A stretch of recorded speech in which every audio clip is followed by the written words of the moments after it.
Hello guys, my name is Gabe from Fredericton Hyundai. In this video I am going to show you how to turn off the multimedia system or display off. Because what's going on, for some people when it's driving, the multimedia system is too bright, especially at night, and some people don't like that is turned on. However, there is a way to turn off this screen. So how you do that?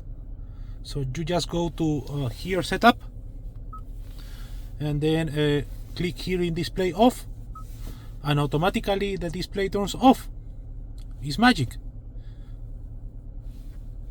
And if you want to turn off, just click like I did it, and that's it. Alright, this feature is for models that have this multimedia system of Hyundai, that is the multimedia system of Hyundai cars between 2022, 2021 to 2024, or certain 2025 models that keep this system. Alright, that's it. If you have questions or concerns, feel free to let me know. Have a great day.